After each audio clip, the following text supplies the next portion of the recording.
没用。现在这种情况，除了等他自然醒过来，没有任何的办法。那这不等于半死吗？你会说话吗？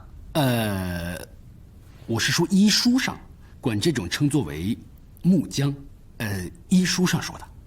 你刚才说皇帝会功夫这事儿，挺蹊跷的。当时就打了我跟曾倩一个猝不及防，我醒过来的时候就被押出道观了，没看见曾倩。那他们为什么把你放了，单独把曾倩留在那儿了？还有你说皇帝那么能打，那为什么之前曹胜很轻易的就把他给制服了呀？有一种可能。什么可能？我还不确定。不太确定也能说呀，大哥。哎呀，现在曾倩还在无极观里，曹胜又昏迷不醒，不是风不害呀。剩下我们几个就你最聪明了，快想想办法吧。想好了。什么办法？等什么？等他醒过来。这还用你说呀？我以为你有什么法子呢。我说回我夸你的话啊，亏我还给你治胳膊呢，还我要紧。哎呀，算了，这么耗着也没什么用。我回去翻翻医书，看看有没有别的办法把曹胜弄醒。哎呀，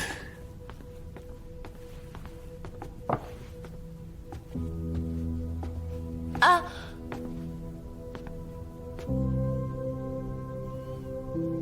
你的伤没事儿。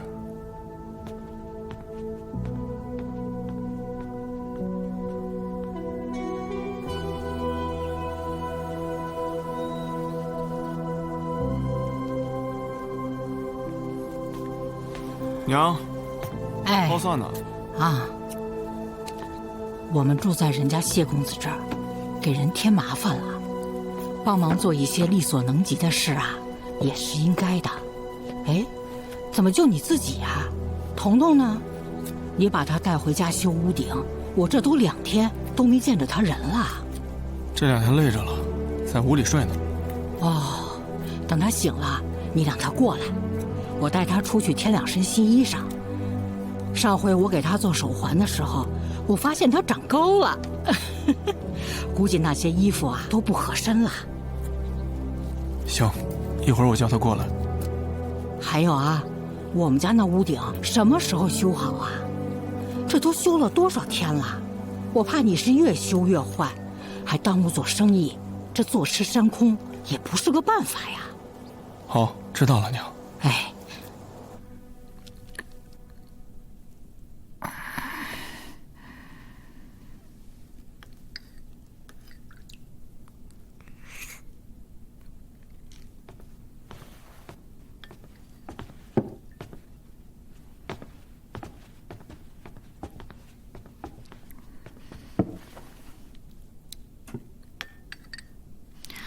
你就打算这么一直关着我？是你自己关着自己，你要是离开这副身体，不就自由了吗？吉舍想我了吗？你还是应该叫她婆婆。可以啊，爹。一会儿我带你去见她，我希望在她面前，你还是彤彤。以前怎么样，现在还怎么样，哪怕只是演给她看，好吗？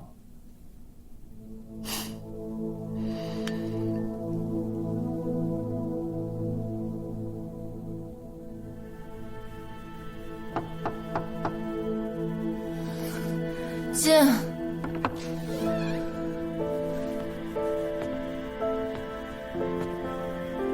哎呀，我说你是在这守了一宿啊？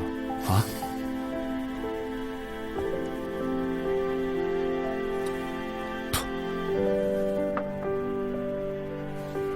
你也别太担心他了，哦。之前睡了3个时辰，这次睡1天总该够了吧？没准晚上就醒了呢，到时候也就有办法救曾倩了。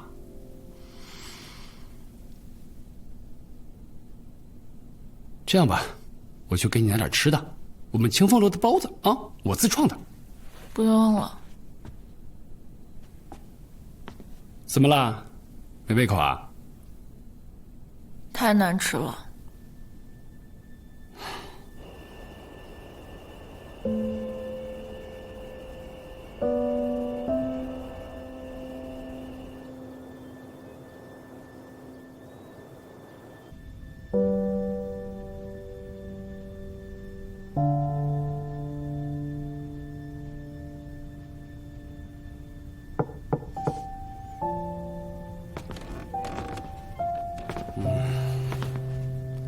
我就猜到了，你这又守了一宿。哎，我是没给你安排房间吗？吃点东西。咱可说好了啊，这次的包子不是我们这儿的。冯博海知道你不爱吃，特意从隔壁买的。谢谢。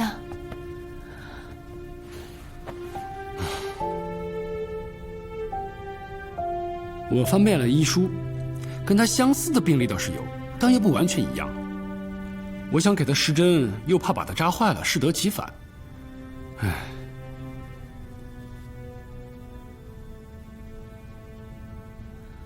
我还在担心曾倩，不知道她一个人在道观怎么样了。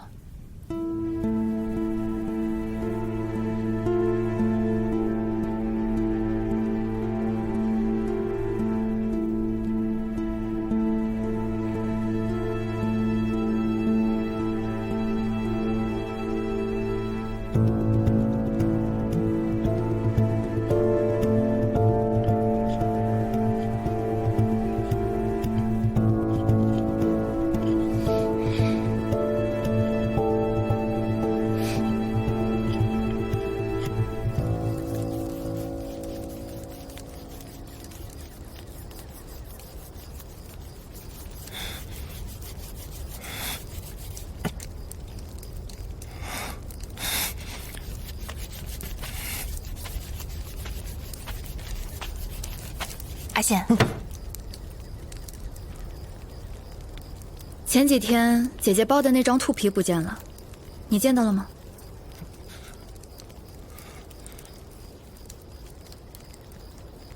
你要是去集市上换了什么好吃的好玩的，姐姐不怪你，但是你不能撒谎骗姐姐。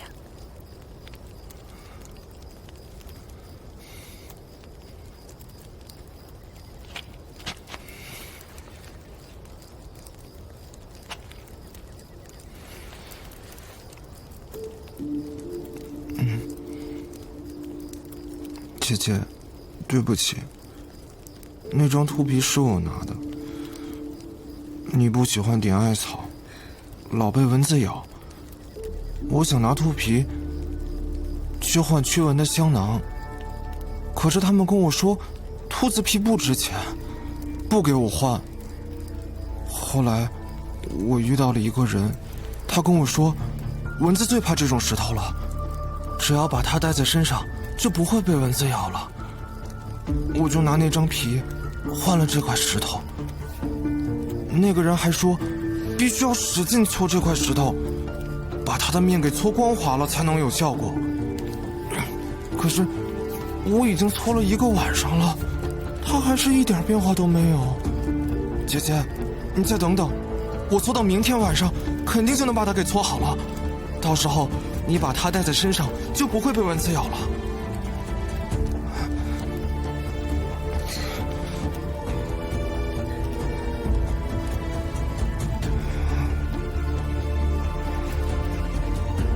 你已经把石头搓得很好了，姐姐今晚就把它带在身上。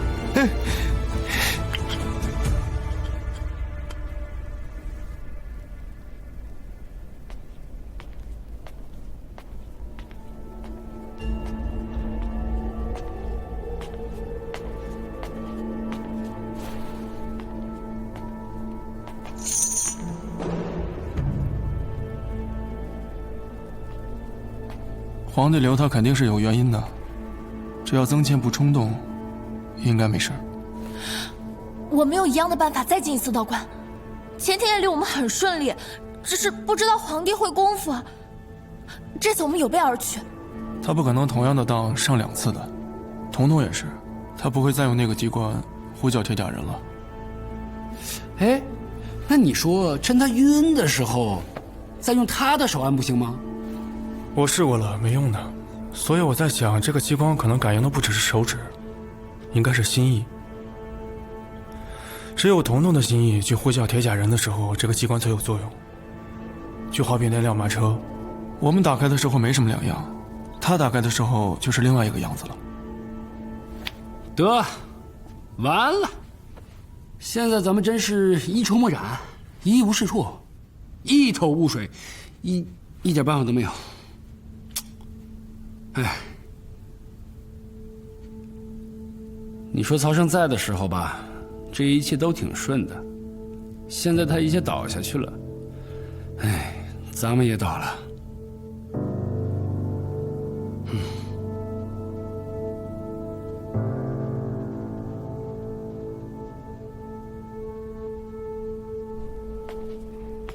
姐姐，你醒了呀？还是没睡呀？饿不饿呀？我让人给你拿点吃的。别学我弟，看了恶心。我就是阿信啊，姐姐。在客栈里，你给我讲了好多以前的事儿。你看，我还带着你给我的骨哨呢。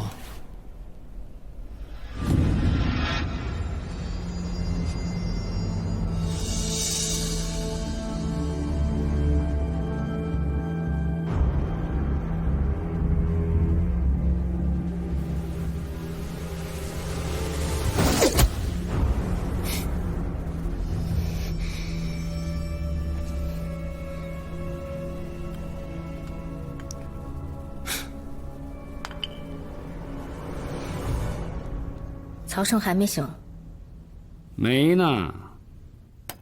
这现在没了他，大家都不知道怎么办。这么等下去也不是办法，万一他一直睡个10天半个月的，这皇帝叭一下离开登州了，再想救曾倩，咱就得造反了。哎呀，算了，不管了，我还是给他施针吧。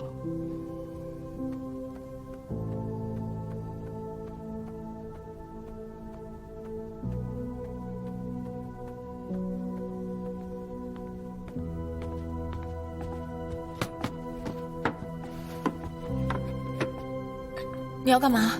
我要给他施针，等不了了，反正现在他也醒不了，死马当活马医吧。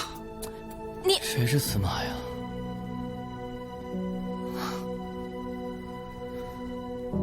哎呦，我的救星，你终于醒了！来，慢点，慢点。这腿也麻了吧？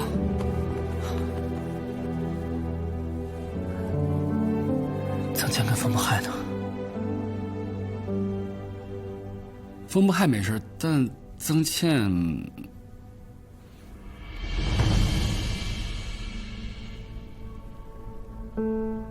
你们打猎必须要了解猎物的习性，猎物越是凶猛，你们越需谨慎，越需了解它们。久而久之，就会变得像它们。所以，一个好猎人，骨子里就是一头野兽。我必须用链子锁着你，因为我知道你会咬人的。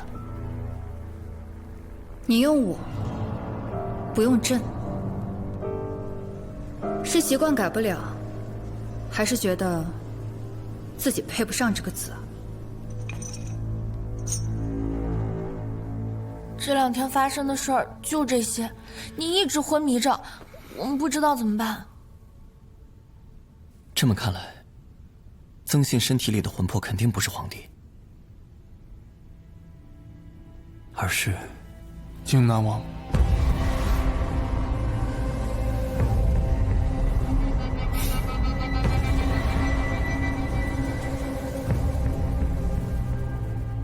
我还想再给你点提示的，没想到你这么快就猜出来了。你不但会功夫，而且功夫很好，所以你肯定不是皇帝。这点连太子都不知道吧？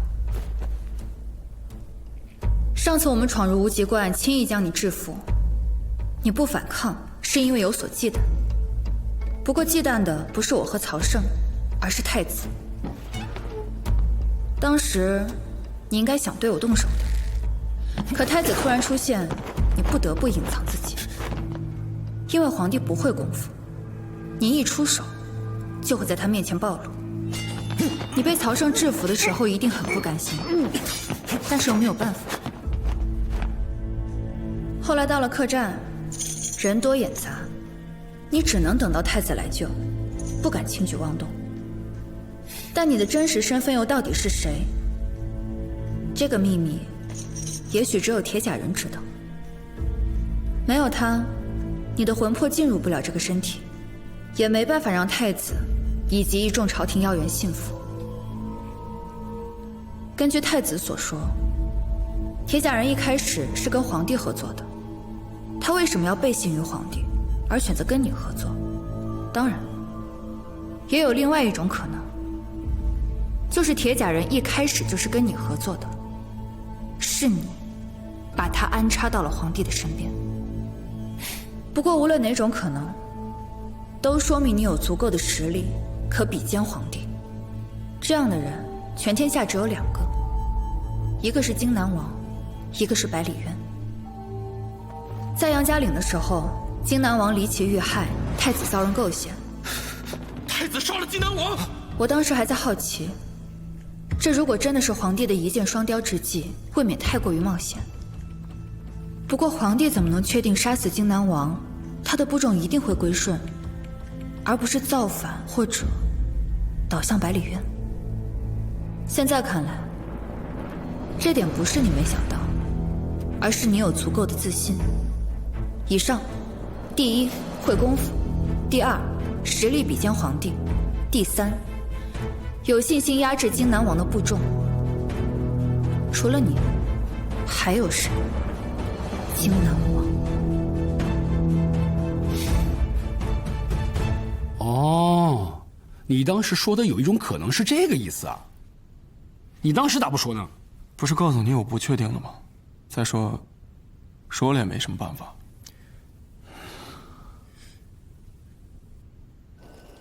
根据林寒和谢景堂得到的线索，在杨家岭上遇害的荆南王，应该就是戏子郭淮。我们假设，郭淮的魂魄不小心到了荆南王的身体里，他也不敢做冒充荆南王这种大逆不道的事。就算敢，他要想在皇帝和太子面前不露破绽，除了要言行举止学得像以外，还要了解很多关于荆南王的事情。那么在幕后指使他做这一切的，就只能是荆南王本人。想要让郭淮绝对服从，最好的办法就是以他全家人的性命相要挟，这也就是他家人失踪的原因。后来申景不见了，大家都回来了，郭淮没回来。第2天，他们家人也莫名其妙的不见了。郭淮的魂魄在荆南王的身体里，而郭淮的肉身又弃之不用，那荆南王的魂魄去哪儿了呢？这件事情的关键就要弄明白荆南王到底为什么要让郭淮假扮自己。拥有了郭淮灵魂的荆南王，其实就是个傀儡。傀儡的作用是什么？是在关键的时候替人送死。所以才有了杨家岭荆南王离奇死亡，太子被嫁祸的事。如果这些都是真正的荆南王在背后策划的，那提前派人在山下集结的也是他。但这些人明显又是皇帝派出的，看装束像是无极观的那些人。那么荆南王自然也就是皇帝。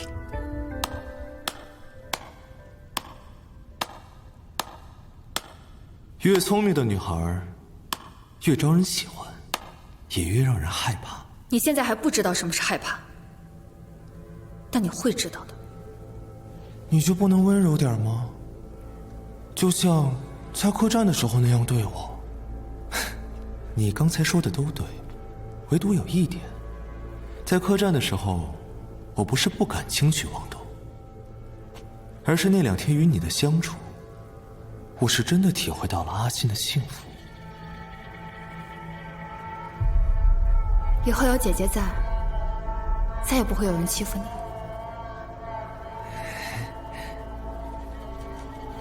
以后这个古少就是你的了，有什么事你就吹响它，姐姐就来了。我甚至有些羡慕他，而且居然希望太子能够晚些找到我。那天在清风楼，我是故意掉下去的。我知道你肯定会接住我，救驾！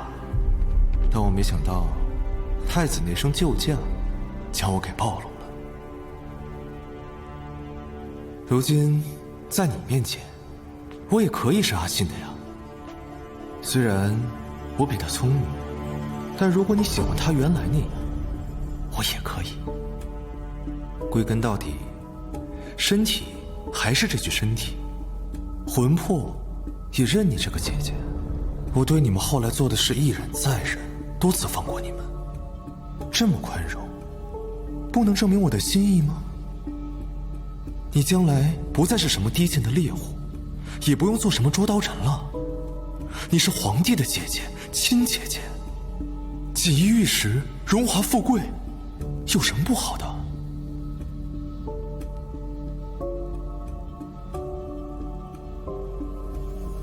是，这么大的诱惑，应该没有人能拒绝吧？可惜，你给我的这些东西，我不喜欢。你刚才也说了，我是野兽，野兽是不懂这些的。就算你是皇帝，你去狼窝里掏狼崽也是要挨咬的，这是他们的天性，谁也改变不了。如果一头狼变成了一条狗，你别高兴，要小心。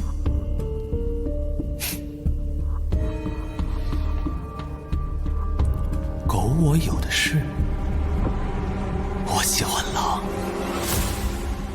那照这么说来，抓走郭淮一家的人是荆南王，而我爹又在查这桩失踪案，那么害死他的一定是荆南王。那正好，我们去救曾倩，顺便把这个假冒皇帝的荆南王给宰了。曹生，你说怎么办吧？这一时半会儿的，真没有办法。我们现在也算是知道了皇帝荆南王的秘密，我们可以要挟他。如果他不放曾倩，我们就把这个秘密公布天下。我们没有任何实际证据，谁信啊？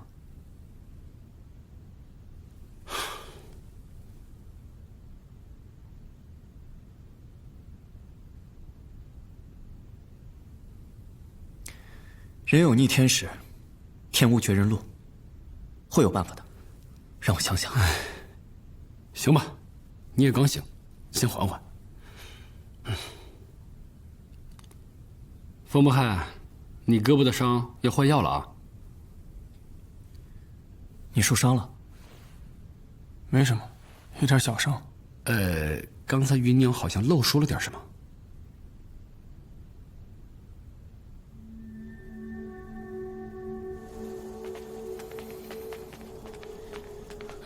我知道华商他是我不对，但是当时他不应该拦着我。他如果不拦着你，你可能就已经死了。起码我知道为什么死。芸娘，我希望你知道为什么而活。为什么而活？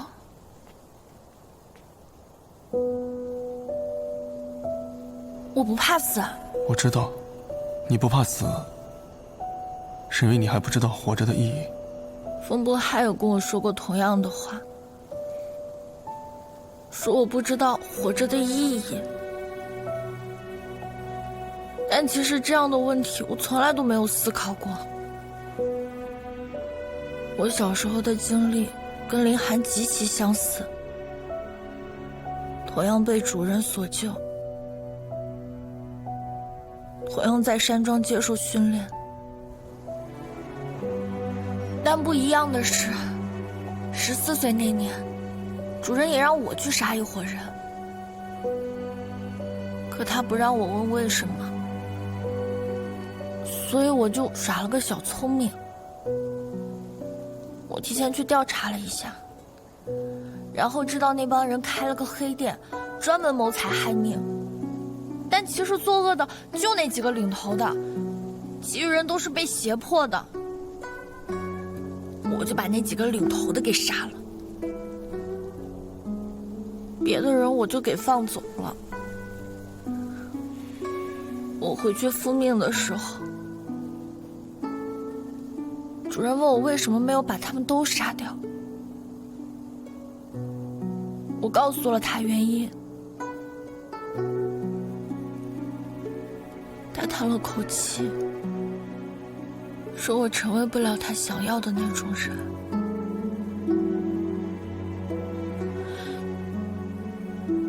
他很失望，我也很难过。我向他保证，以后我全部都按照他说的去做。可是他再也没有给过我机会。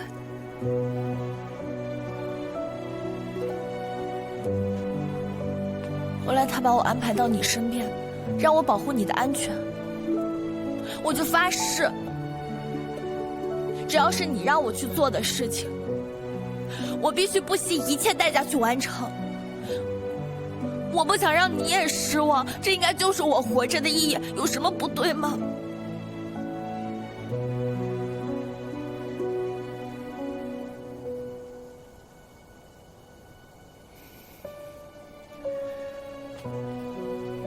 林寒跟你做同样的一件事情，但结果不一样，这就说明你们两个本来就不是一路人。而且你应该庆幸，你没有成为我父亲希望你成为的那样的人。芸娘，无论我父亲之前跟你说过什么，我都希望你记住，你的性命比其他任何的事情都要重要。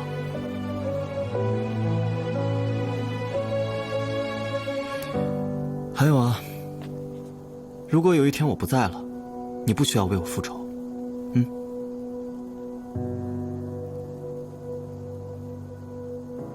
我不希望你步林寒的后尘。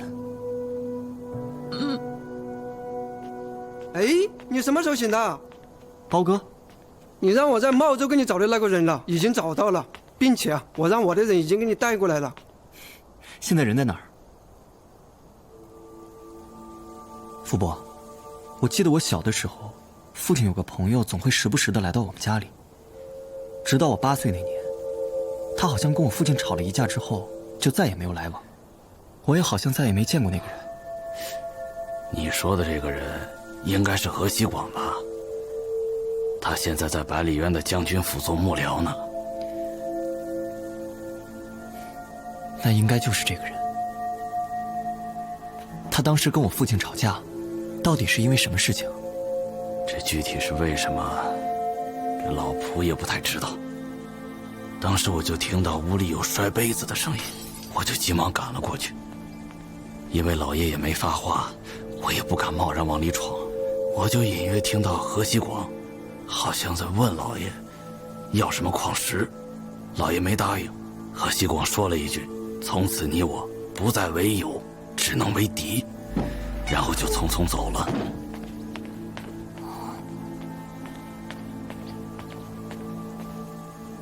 对你来说，最重要的东西应该是矿石吧？所以说需要你的帮助嘛。哎，对了，少爷，这之前老爷说要来登州，让我到茂州等着，怎么一点音讯也没了？老爷现在在哪儿啊？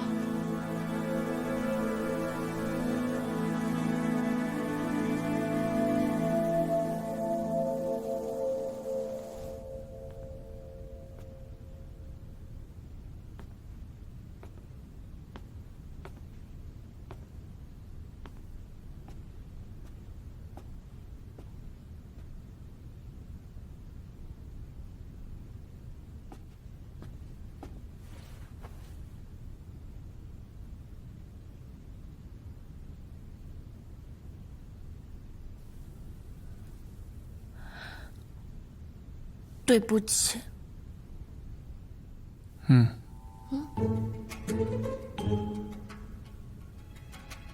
你就这个反应啊？你想让我什么反应？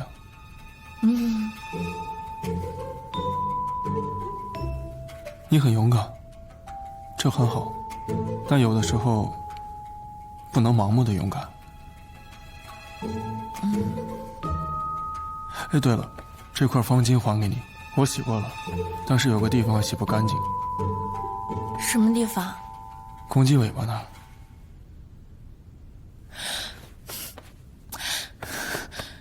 这是凤凰，凤凰。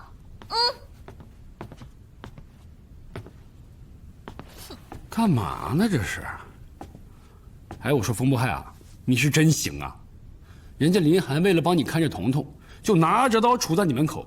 哎，你是把他当门神用了吗？是。我想到办法救曾倩了。怎么救啊？去无极观。啊？就我们这几个人啊？就我自己。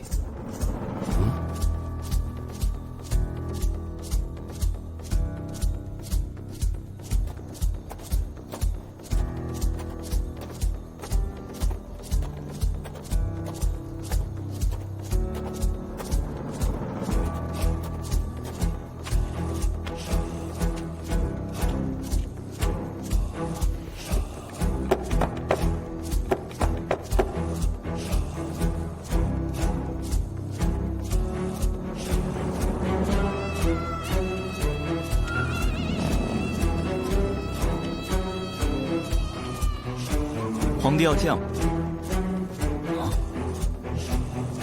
告诉他5个字，他就会见我。河西国，矿石。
我姐穿这个颜色的衣服挺好看的，怎么你穿就这么丑呢？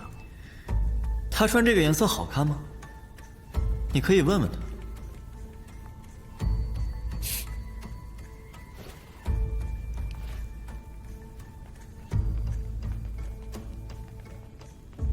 河西国，矿石，这几个字能让你进来，不一定能让你出去。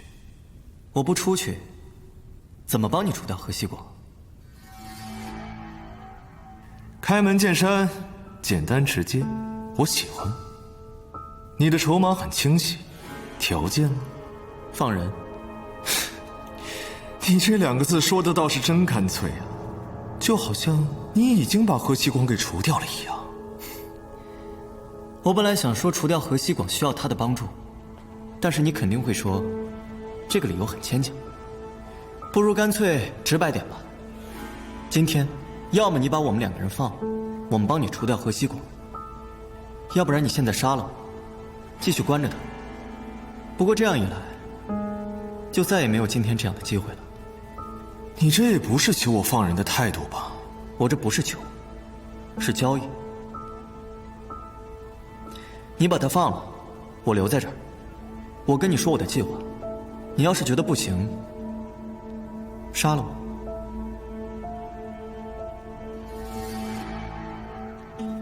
杀你倒是容易，但想把他再给抓回来，可能就难了。不过想想，应该也不难。你会回来找我的，毕竟我是阿信，是吧，姐姐？我等你一起走。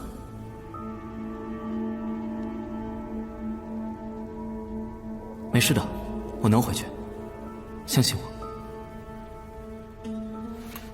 姐姐，我就要给你开锁了，你可千万不要咬我呀！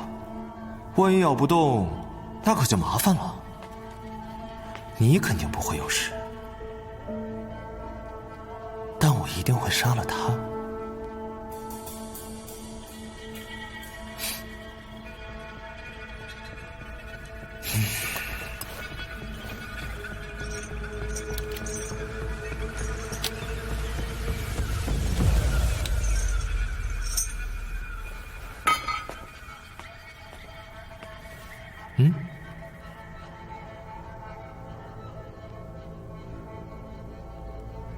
姐姐，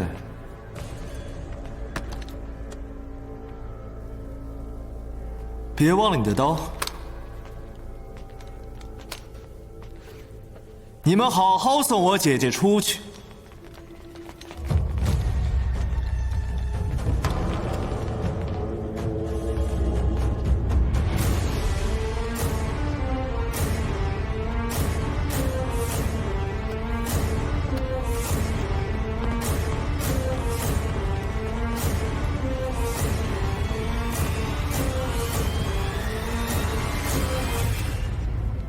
姐姐，你在清风楼见过他，对吗？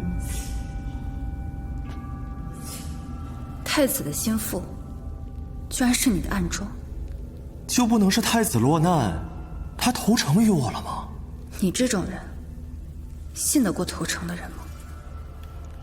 姐姐，你好聪明啊！我说过，别学我弟。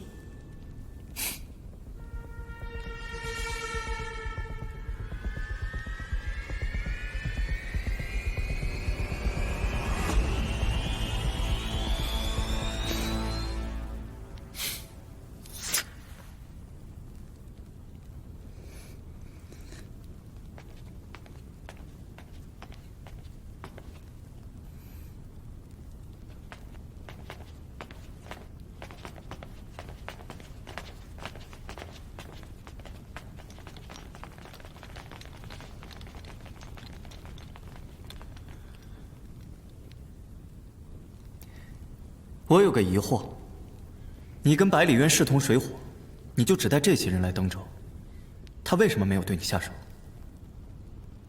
他不敢，把我逼急了，我有杀手锏。都说是杀手锏了，你该不会认为我会告诉你吧？说说你的计划吧。不着急。我还是希望知道一些事情的来龙去脉。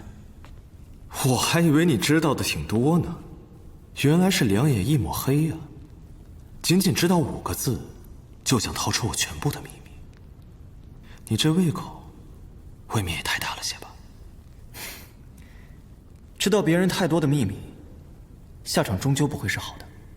我在今天来之前，就已经做了最坏的打算。你大可以放心地告诉我一些事情。我能帮得上忙，还则罢了。如果我帮不上忙，再多的秘密，我今天也带不出去。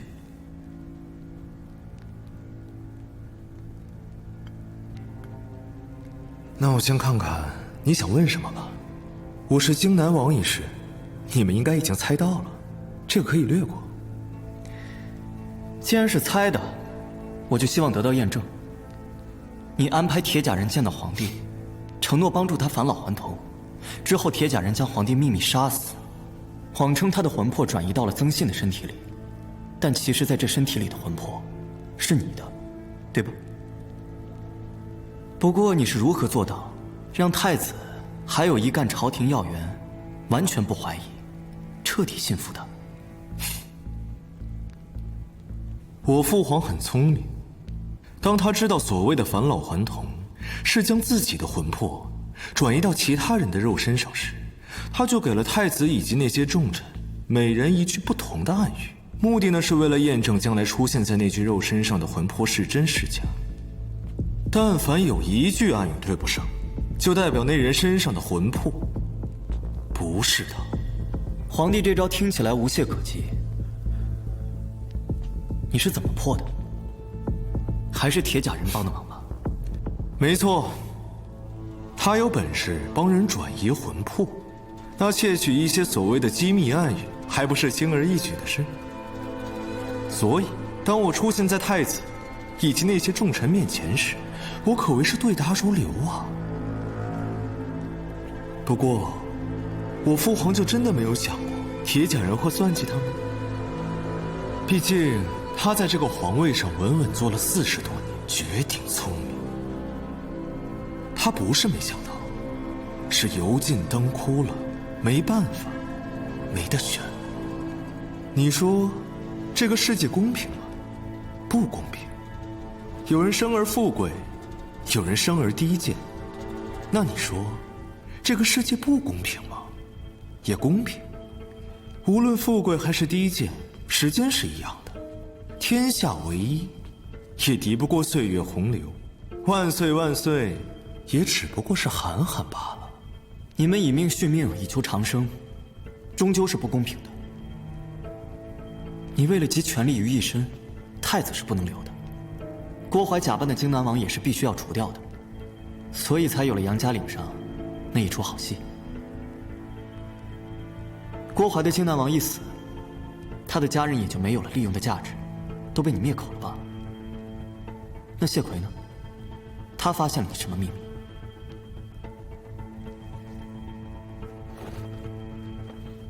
谢奎错就错在了他给知州写的那封信。我来登州本是机密行事，有一日，我在州属的眼线突然告诉我，知州那边居然知道了我在登州的事。那我就奇了怪了，细问之下才知道，是因为铁甲人之前告诉我，慎景将会降落在镜湖，我就过去看看。没想到镜湖码头正在修缮，一个木匠撞见了我。虽然我很快就离开了那儿，但他还是把我认出来了。那个木匠之前被工部征召到宫里修缮皇宫，认得我。也不知道他是怎么想的，居然以为我来登州微服私访。也怪那谢奎父子平时得罪人得罪的太多了，那木匠恨透了他们，但要拿他们没办法，所以就想让我去收拾他们。谢景堂，我们老百姓奈何不了你，总会有人治得了你的。但他肯定找不到我呀，所以就给知州写状纸，威胁知州，说荆南王在登州，如果知州不严办谢奎父子，他就将谢奎以及知州一同向我告发。那个时候慎景还没出现，我父皇他们也刚来登州不久，如果让他们知道我也在登州，那我的计划可能会暴露，所以那个木匠不得不死。知州是朝廷命官，我不能贸然对他下手，那样会更容易增加暴露的风险，只能威胁利诱，把他拉到我这边的阵营来。但我实在低估了他跟谢奎之间的关系。后来谢奎查郭淮一家失踪案，怀疑跟无极观有关，就写信给知州，询问知州无极观的情况。这不最近又一个案子，河边唱戏的那家突然间就失踪不见了，我怀疑可能跟无极观有关。我还特意派了人给知州大人送了信儿。我父皇跟太子在无极观，知州本是知道的。为了防止谢奎轻举妄动，知州就将此事告诉了谢奎，顺便把我在登州的事也告诉了他。那个时候，虽然我的魂魄已经来到了这具身体里，但很多计划都还在酝酿当中。我只能借太子之手将谢奎灭口。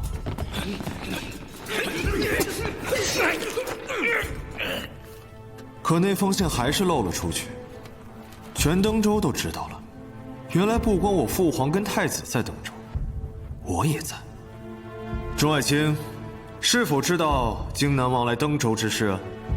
微臣只是从坊间听到些传闻。皇上明令荆南王在边关驻守，他为何会突然出现在此地呢？那我的替身郭淮就只能现身了。报！皇上，金囊王求见。父皇此次秘密来到登州，儿臣担心父皇安危，特来护驾。后来我试图在杨家岭除掉太子，没想到被你们撞见了。真是人算不如天算呀！没错，我知道是你们救了太子，当时没追究你们，一来是事情已经发生了，二来就当卖我姐一个面子。不过，就单论谢奎的死来说，也算是挺讽刺的。如果谢奎父子平时没有得罪那么多人，那个木匠就不会给知州写状纸。如果谢奎不是突然转性了，想做个好官，那他既不会去查郭淮的事，也不会给知州写那封信，更不会招来杀身之祸。也算是因果报应吧。你讲因果，是不是也挺讽刺的？我跟他不一样，我不会转性。转性与否，不由人，由事。你这话让我想起了你的父亲曹建德。你觉得他是好人吗？他试图引水淹没整个登州城，这事你知道吗？你似乎知道了。那呼和的事，你又知道多少？呼和那几件叛军不是你杀的，他们死于我父亲之手。我父亲这么做，是为了阻止皇帝返老还童，这是我之前的猜测。但是后来我知道了天外之人的事情，我越来越觉得，这件事情背后的原因，不止于此。天外之人的秘密，最终还是没有藏住啊。你们都知道了，所有的事情皆因他们而起，慎景是他们的杰作，真正需要换魂魄的也是他们。我跟父皇只不过是借了东风，曹建德真正想要阻止的不是我们，而是那些天外之人。你知道有意思的是什么吗？你父亲曹建德也是天外之人。看来你多少已经猜到了一些。我知道23年前，高蒙殿出现过一次盛景，他是那个时候来的。没错，当年父皇亲征受伤，高热不退，是天外之人曹建德用一种神奇的药让父皇转危为安，所以很快得到了重用。23年前发生过这样一件事，当时西南蛮族进犯，皇帝御驾亲征，意外被俘。虽然后来被救了出来，但是他身受重伤，一直高热不退。可过了没多久，皇帝突然昭告天下，说自己蒙上天恩泽，已经痊愈。原来是这样。还有一件更有意思的事，你虽然习惯性说自己是22岁，但实际上你已经24岁了。有一段时间，我跟曹建德的关系相处得十分融洽，他甚至会找我聊一些生活上的琐事，包括你的年纪为什么要这么计算。按辈分来讲，你应该叫我一声叔呢，大侄子。曹建德是23年前过来的，而你今年24岁，这意味着什么？你没有想过吗？看你这反应，应该是想过了。你的亲生父亲曹建德，在你1岁多的时候，被这个天外之人曹建德占据了身体。你亲生父亲的魂魄早就没有了，所以你喊了20多年的父亲，其实一直都是你的杀父仇人。你今年多少岁啊？你是想问，我父亲到底是不是我亲生父亲吧？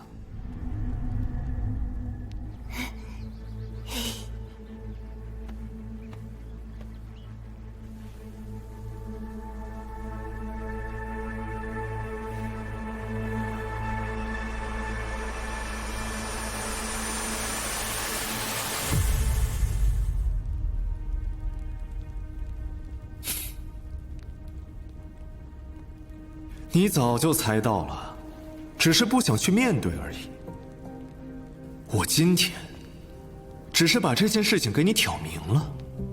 后来的曹建德，既是你的杀父仇人，又对你有养育之恩，这很矛盾吧？也很讽刺吧？很难想象，你将来想起曹建德的样子时，心情是何等的复杂。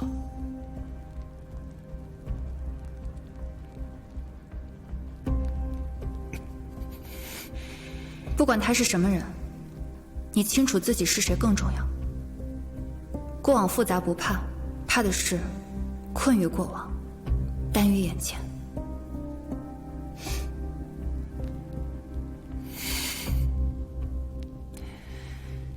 你是想把我逼疯，看我失去理智吧？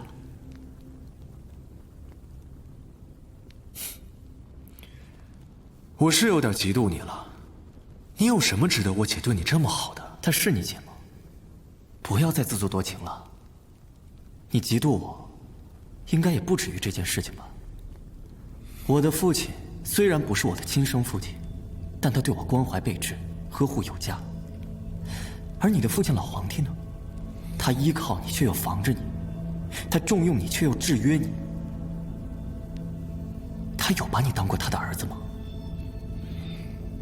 你不过就是他的工具罢了。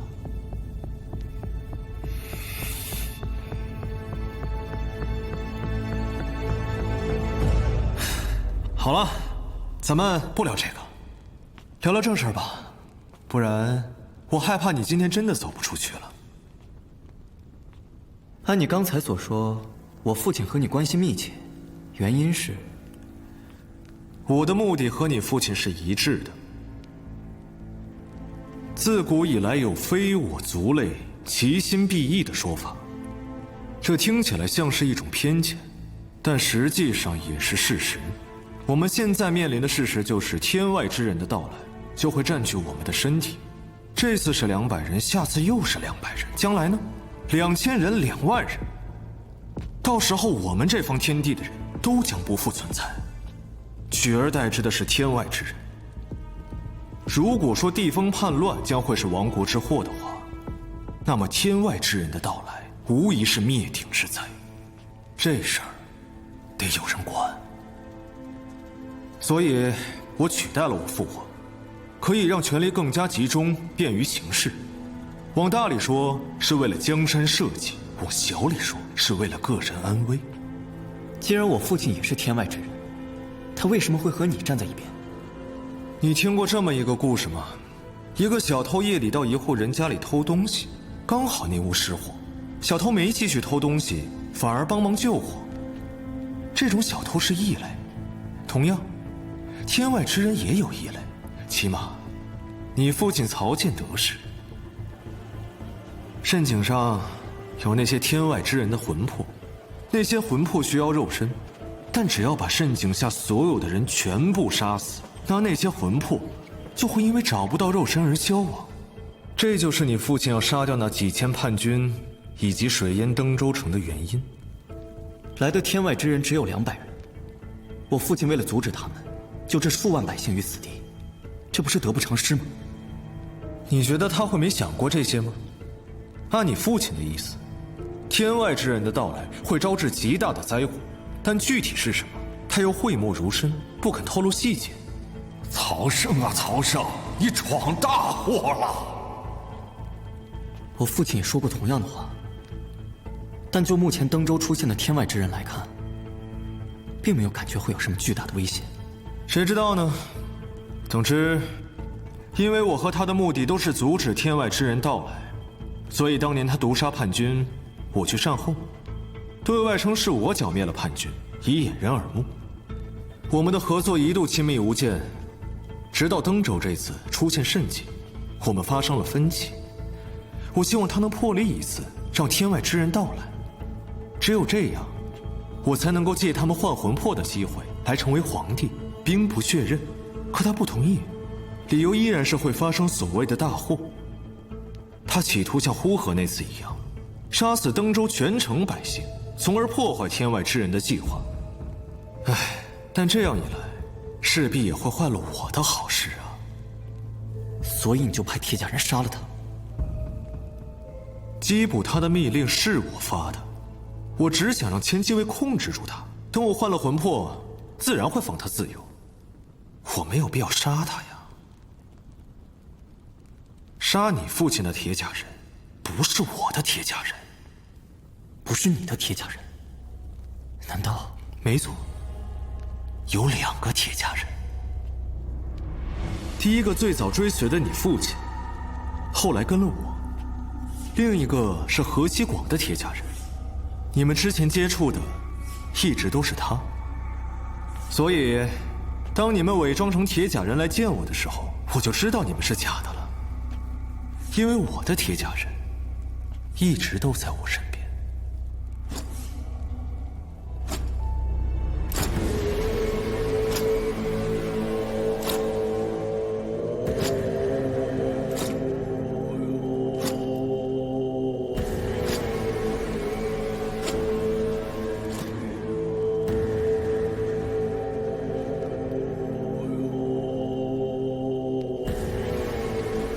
你们叫他铁甲人，这名字倒还挺直接的。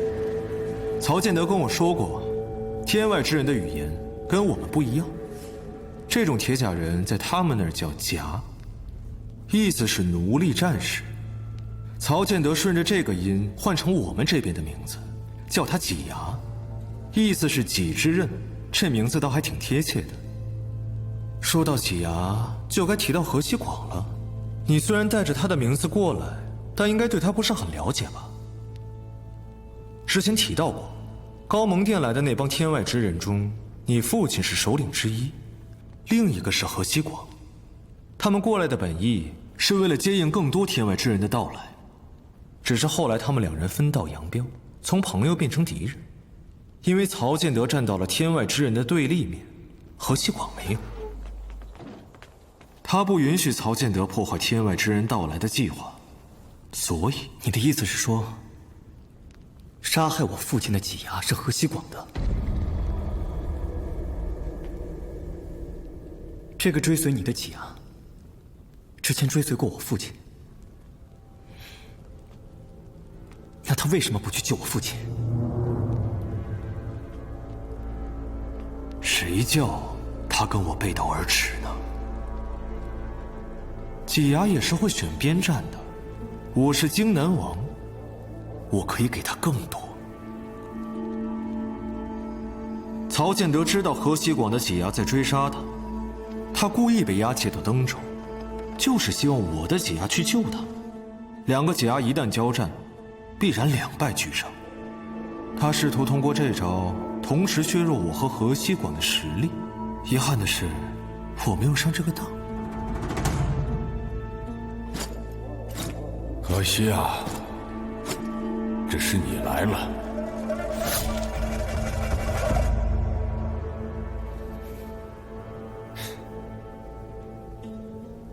河西广现在是百里渊的幕僚，河西广的己牙，也就是百里渊的。你没了我父亲的支持，只有保住己牙，才能继续和百里渊旗鼓相当。终于要聊到重点了。你如果帮我除掉河西广，就等于帮我断了百里渊一臂，这个筹码还是很诱人的。毕竟这件事情你不能亲自下手，或者说，不能让别人知道是你下的手。皇帝就在登州，你可是百里渊的左膀右臂啊，还敢来这儿？万一出了什么事，皇帝和百里渊的平衡可就彻底打破了。皇帝不可能觉察到我的行踪，即使觉察到，因为他在登州，反而不好对我下手。撕破脸这种事儿吧，不好看。河西广说过，撕破脸是不好看的。你和百里渊兵戎相向，谁也吃不掉谁，鱼死网破就没必要了。所以你的计划，肯定可以把我摘得干干净净。矿石的事情你知道多少？你又知道多少？之前河西广找我父亲要过矿石，但我父亲没给，所以河西广还在找。除掉河西广，知道这些，足够了。你不问我的计划了？我大概已经猜到了，不然我不能那么轻易的放我姐姐走。那你为什么还要告诉我这么多？因为我想让你知道，我不是你的敌人，何西广才是。你刚才说我们这边的筹码很诱人，那你的筹码是不是也应该增加一些？你该不会是想让我把这具肉身给让回去吧？为什么必须是曾信？不是我选的，是慎景。戏子也是一样。如果到我那具肉身上去的不是那个戏子，那想要学得像我就得花大时间了。那就代表着我不能及时现身，那样就会引起太子以及那些重臣的怀疑。所以也算是运气好吧。你现在让我让出这具肉身，意思是我得去找另一副肉身了。可我自己的肉身已经没了，不能光剩个魂魄吧？那不成孤魂野鬼了？你有几牙，终归是有办法的。我们要的是真正的曾信回来。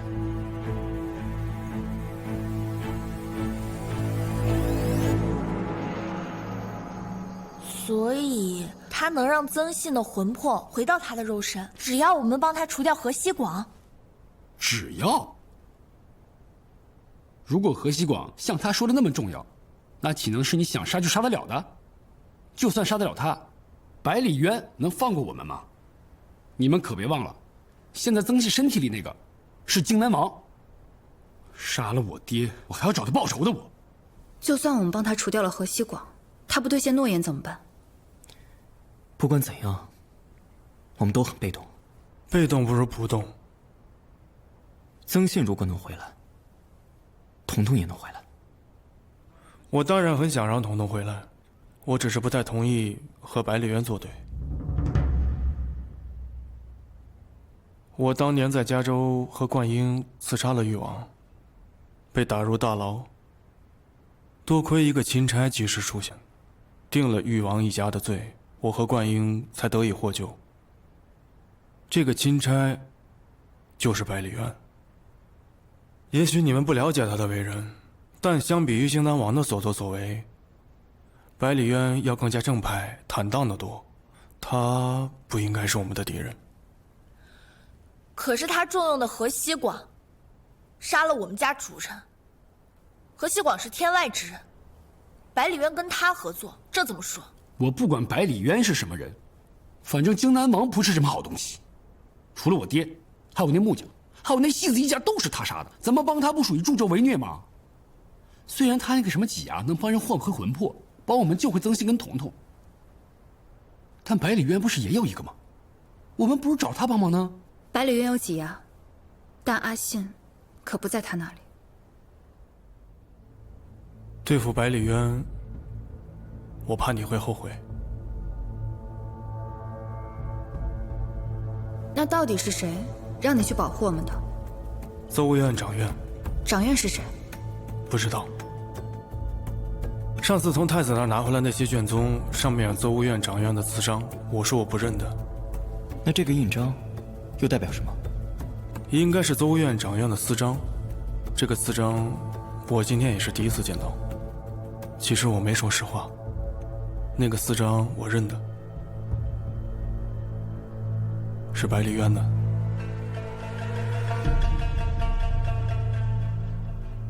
我在百里渊的亲兵营待过，我见过他的私章。意思是，当年派你去救我们一家的人是他。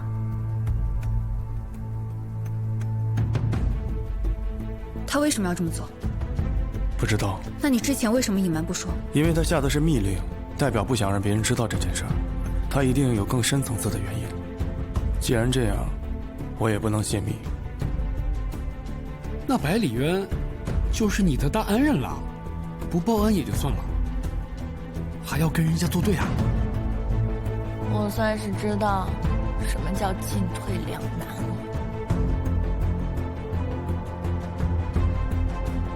如果我们生擒河西广呢？一来可以和荆南王谈判，防止他食言；二来也不会让百里渊有太大的损失。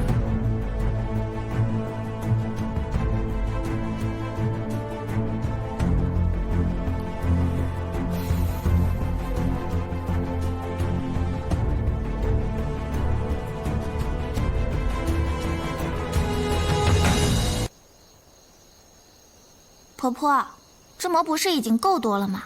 你怎么还在揉面啊？是为明天做准备的。谢公子这客栈啊，什么都好，就是这包子不太好，客人们老是抱怨。我们在这儿吃他们的，住他们的，什么都不做，多不好意思呀。我们帮他们做点菜馍，也好让那些客人少抱怨一点儿，也算是个我们的心意，不是？婆婆，你想的可真周到呀！你在这站半天了，一点忙都不帮啊，大娘。叫姐姐。彤彤怎么说话呢？听声音好像是上回那个姑娘吧？上回我打翻茶壶，是你帮的忙吧？是，大娘。叫姐姐。彤彤，不要这么没有礼数。彤彤，摩托做好了吗？给你爹送去。好。咱可先说好了啊，等你们办完你们的事儿，我一定要杀了荆南王，为我弟报仇。你有计划了？还没有，不过会有的。到时候别拦着我啊都。不过你们还是要帮我一下的。什么意思啊？帮不帮嘛？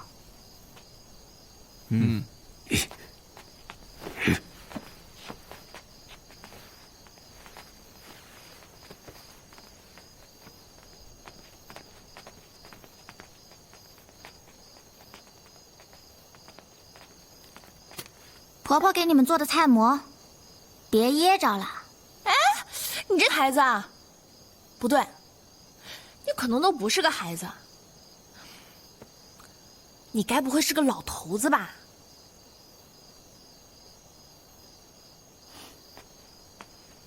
哎，福伯这次来找我，又带了一些父亲之前的手稿。你父亲和何西广绝交这么多年，你父亲的手稿会跟他有关吗？我父亲被何西广的挤压追杀，说明这些年里他们之间还是有纠葛的。但是那些手稿里边依然画着些很奇怪的符号，想要弄清楚具体的意思是什么，就只能靠彤彤了。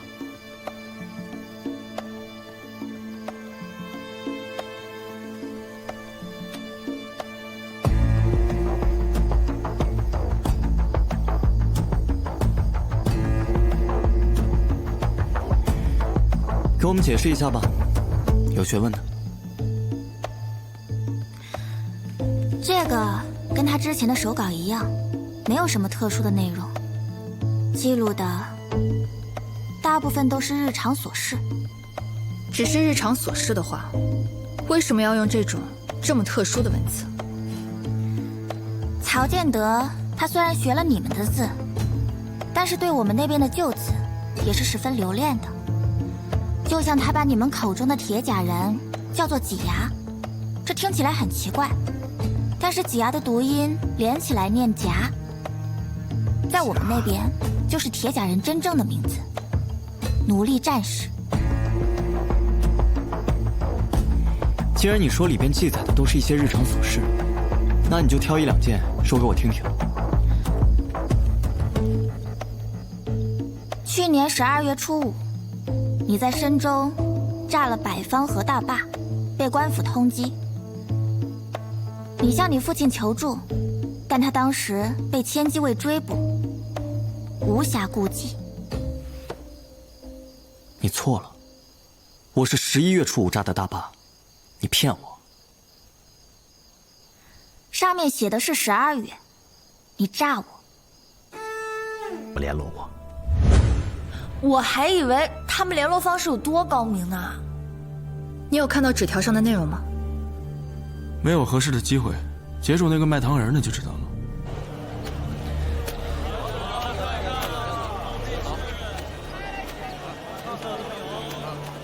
好玩的玩意儿啊，过来看看啊！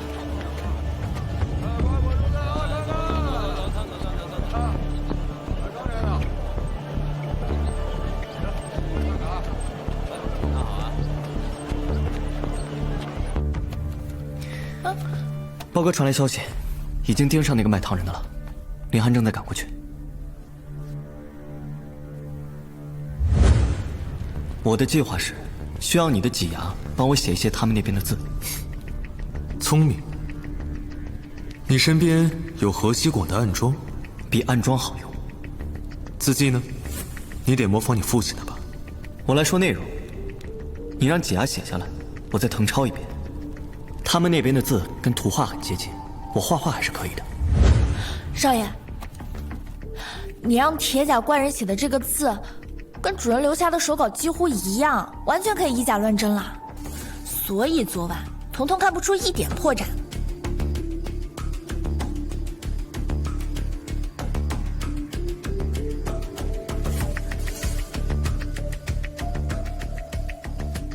不过你怎么知道铁甲怪人会写这个字啊？当时我们找了好多天外之人，不是很多都不认识这些字吗？我们审问王虎的时候，他说这是他们那里弃用的文字，能看懂这些文字的，除了那些有学问的人，就只有一些底层贱民。那个几牙在他们那里叫奴隶战士，自然就是贱民。这是那个纸条上的内容，我誊抄出来的。那个卖糖人的呢？没死，现在被包哥看着，他扛了一会儿就着了，说这个消息也是传给河西广的，我让他照常把原件飞鸽传输过去了。画的不好，将就着看。不是画的好不好的问题，是根本就看不懂，除非再去一趟无极观，找一下那个铁甲怪人。用不着。别的我不认识，但这几个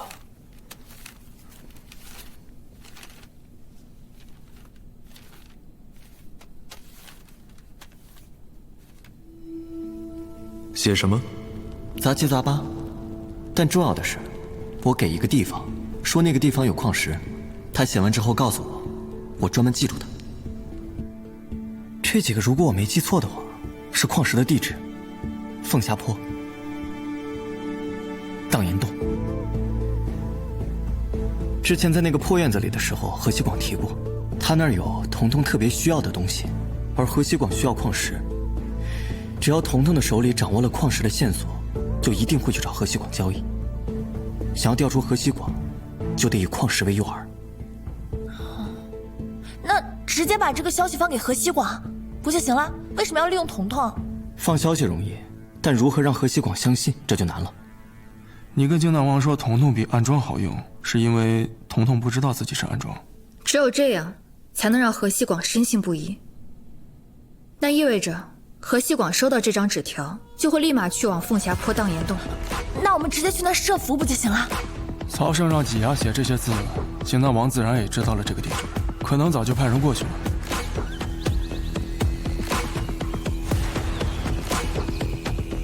金南王不是说把这件事交给我们来办吗？要是成功调出了河西广，我们能做的事情，他也能做。而且我觉得，他更相信他自己。如果河西广落到他的手里，就算他食言，我们也奈何不了他。那我们赶紧出发吧。哦，少爷，你跟谢景堂就别去了，免得拖累我们。芸娘，事儿是这么个事儿，但你这么直接说出来，还挺伤人的。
大人，听说你笛子吹得不错，看看这支怎么样？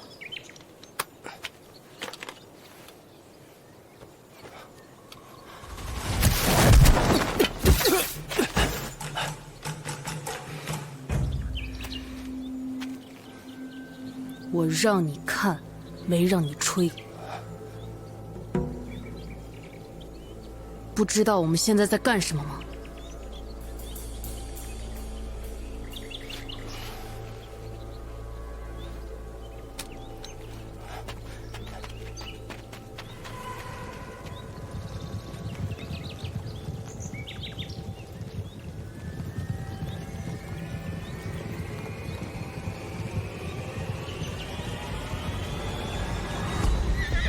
大人，到了。前方就是大岩洞。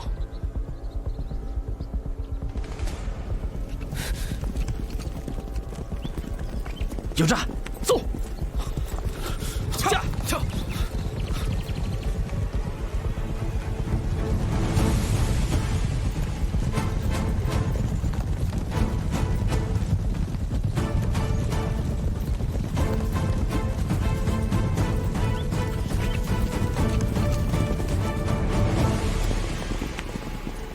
备马，追！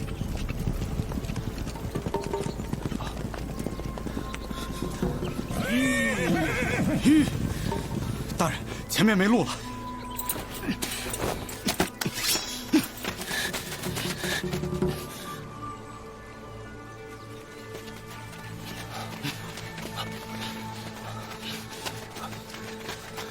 往那边走。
你怎么把他杀了？我没想杀，是他功夫太差。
够得着吗？还射！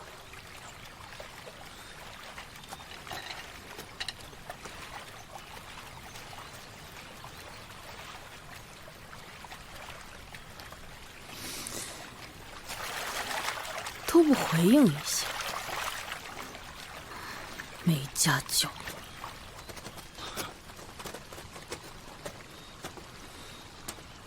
一箭都没射中啊！你们是故意的吧？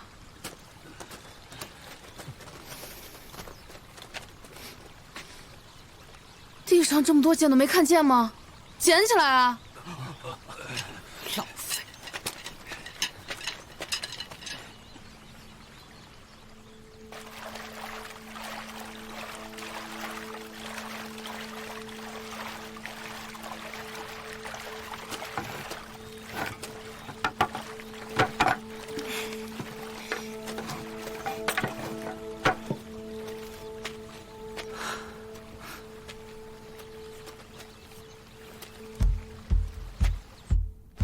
那意味着何西广收到这张纸条，就会立马去往凤霞坡荡岩洞。那我们直接去那设伏不就行了？曹省让几牙写这些字，精囊王自然也知道了这个地址，可能早就派人过去了。如果何西广落到他的手里，就算他食言，我们也奈何不了他。那我们赶紧出发吧。少爷，你跟谢景堂就别去了，免得拖累我们。不着急，何西广没有那么快过来。根据那个卖糖人的透露，这个消息虽然是传给何西广的，但目的地是百里府，说明何西广此时还在百里府。那何西广得到这个消息再返回来，还需要些时间。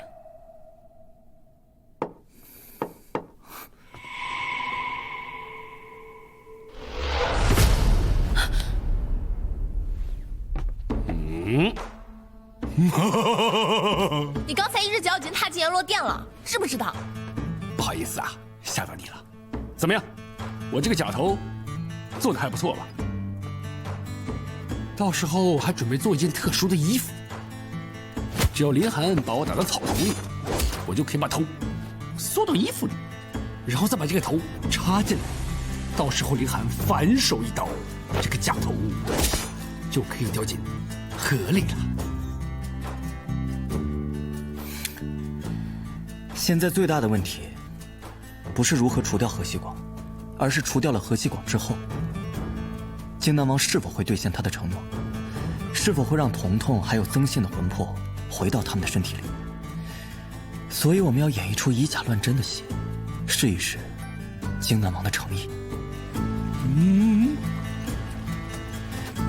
哎呀，果然啊，金囊王就是没有诚意，看见何西广死了，立马对我们下手，卸磨杀驴。哎，谢金堂，你给我抹的什么玩意儿啊？这么难擦？包哥，这是你脸上自己的脏。好像包哥不易容也可以吧？金囊王的人又不认识他，是他自己主动要求的。你看我长这么帅，我这绝世容颜，谁见那不是过目不忘呀？万一被他认出了，你让我以后在登州还怎么混？绝世容颜是这么用的？哎，不说这个了，说说刚才打的时候是不是有点问题？下手太重了，没按排练的来，多打了2招。不是了，是打得太快了，还没过几招了，你们就砍头了。你们一砍头呀，我就得跳河啊！我的铁砂掌还有大力金刚腿都没来得及用了。走，兄弟们，怎么来的，怎么回去，这就叫专业。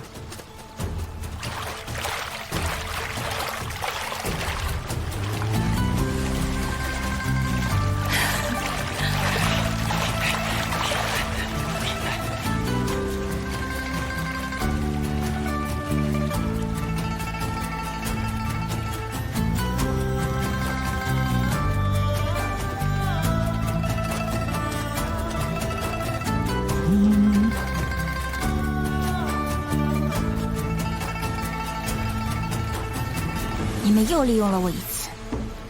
严重了，我们只是在你不知道的情况下，让你帮了一个大忙。我现在没什么可利用的了，你们还让我来干什么？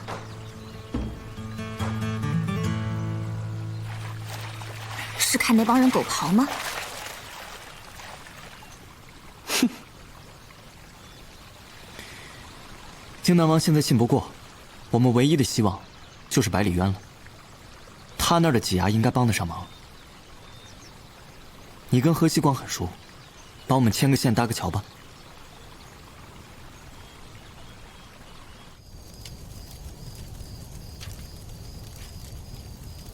你和百里渊不是也挺熟的吗？不一定需要我。你很介意和河西广合作啊？上次从你们谈话就听出来了。你们到底什么关系啊？似有非有，似敌非敌。反正他那肯定有你想要的东西，你这儿也有他想要的线索，见见又何妨？你以为把我给他，他就会帮你们了？也是没办法。你确定把我带过去以后，还能把我带回来？你不用回来，彤彤回来就行。跟你相处的这段时间，你也挺别扭的吧？你说你大老远跑到这儿来，现在这个样子肯定不是你想要的。让我想想吧。你不会跑吧？我怎么跑？狗刨？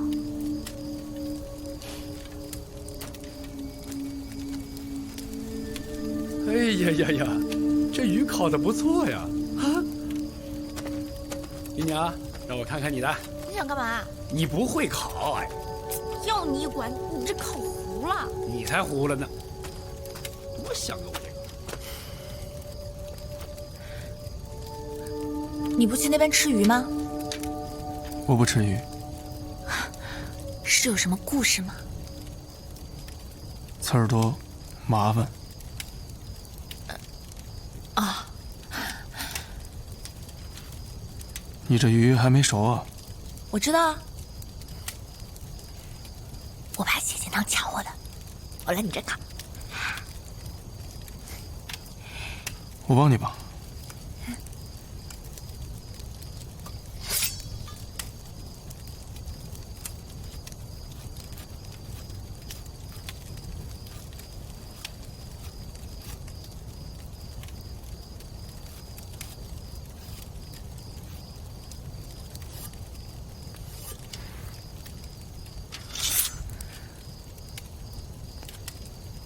怎么？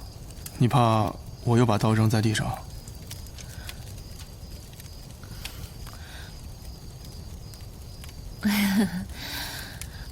原来你也不是每次都会那样啊！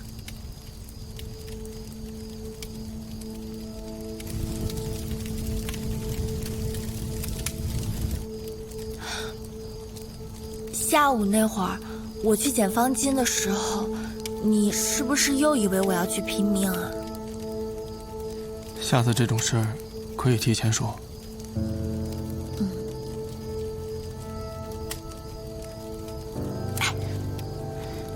为什么你好几次一拿着刀在手里，整个人就变得特别不一样？而且你用刀的时候很快。可能就是因为太快了，很多事情来不及想。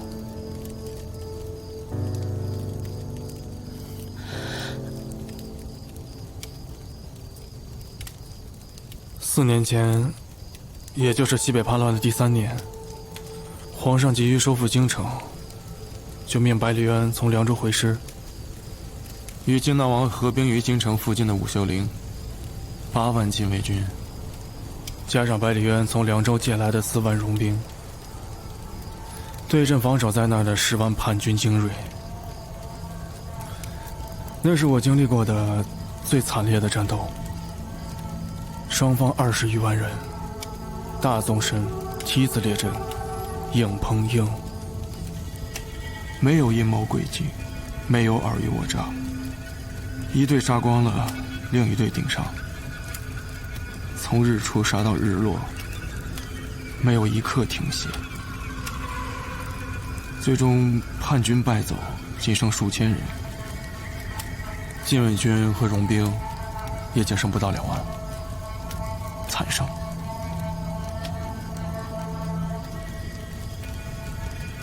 你知道吗？在战场上最害怕的，并不是冲锋陷阵、互相搏杀的时候，因为那个时候唯一的念头就是杀人。你想要活下去，一开始会很亢奋，然后变得麻木。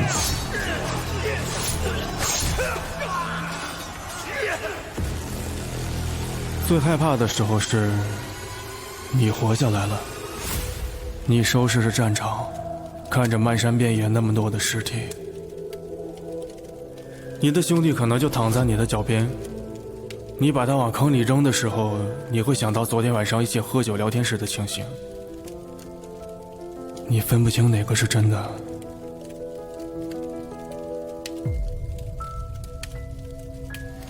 我当时所在的神机营属于百里渊的亲兵营，是精锐中的精锐。那一天，神机营战死过半，活下来的人都不知道自己杀了多少人，只知道刀都卷刃了，唯独我那把刀光亮如初，反而显得格外锋利。我用的那把横刀，是教我功夫那个铁匠赠予我的。他当时告诉我，说这是一把好刀，务必配一个好鞘。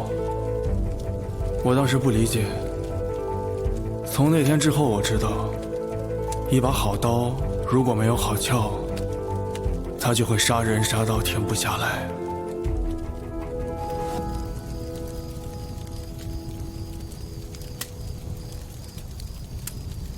武秀陵那一战之后，我便申请加入了观音所在的踏白都。观音不理解我为什么这么做，因为之后很难建功晋升。我告诉观音，我只是不想再见到那么多死人了。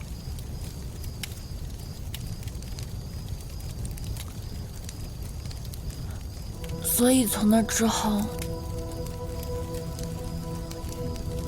你就用棍了。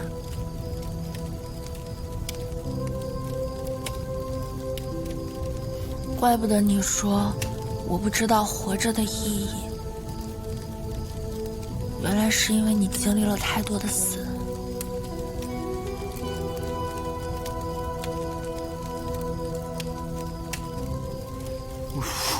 此去百里渊将军府，前程未卜，吉凶难料。我打算把韩自营的弟兄们召集回来，万一有事，可以应援。既然知道吉凶难料，何必连累他们？他们被官府通缉，亡命天涯。多亏了你给的银子，才让他们安顿好了家人，没了后顾之忧。千机卫过的都是刀口舔血的日子，诗书礼乐知道的不多，知恩图报还是懂的。但我召集他们需要一些时间。能不能再等等？我们一同前去。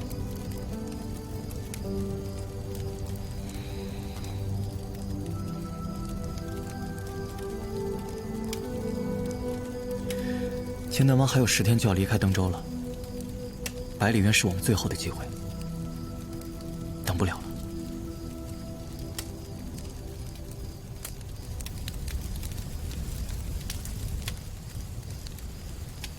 谢谢。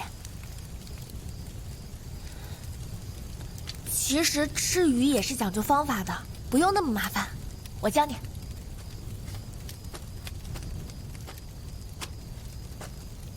去百里渊府我有个条件，在那里，你们不要限制我的自由。那我们现在出发，还是等等河西广啊？按照之前推算的时间，河西广的人应该到荡岩洞了。河西广没那么容易上钩，去的应该是他的探子。但是我在山洞里留了字条，他会来找我们的。已经来了。嗯。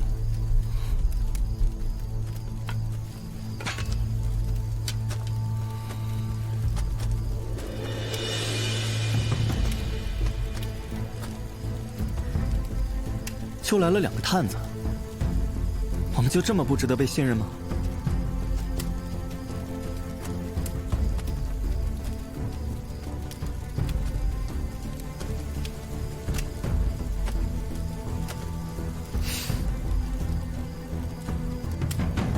信任是需要基础的，我们之间的基础并不牢靠。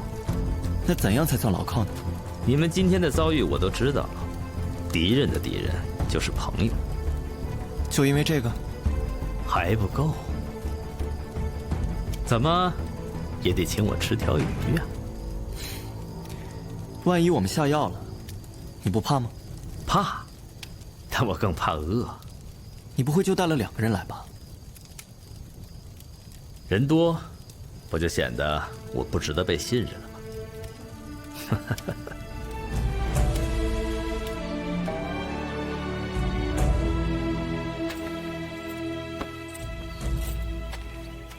曾倩，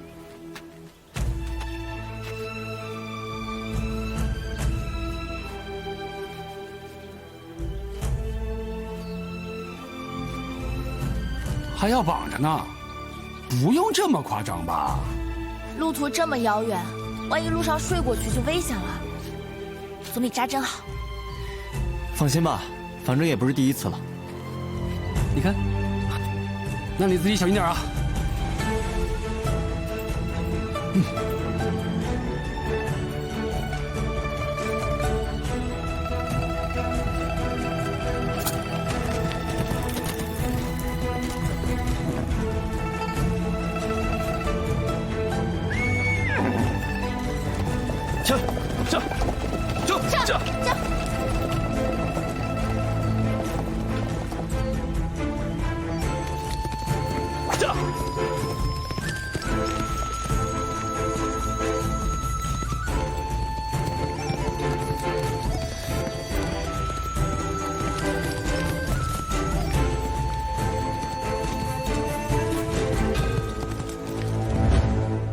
你有几牙，终归是有办法的。我们要的是真正的曾信回来。你现在的筹码只有河西广是远远不够的，除非再搭上一个人。百里渊，这样的话，我不但可以让曾倩的弟弟以及风不害的女儿回到他们身体里，而且我还可以把你送到那座城上去。你跟着他们凑到一起，忙前忙后，是为了凑热闹，还是大义使然？都不是。你有你自己的目的，你无非是想到蜃景上去治病，那病把你折磨得够呛吧？流鼻血了吗？那看来你的时间可真不多了。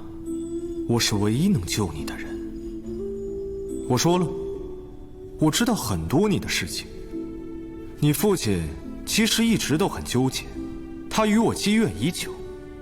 他想让我用几牙把你送到蜃景上去治病，但又想坚持自己的原则，不让我借助天外之人的到来夺取地位。要不是因为这个原因，我一早就帮你了。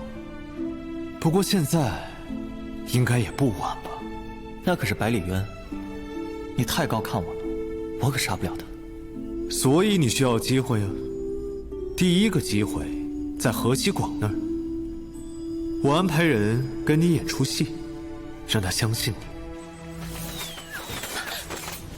你。你们今天的遭遇我都知道了，敌人的敌人就是朋友。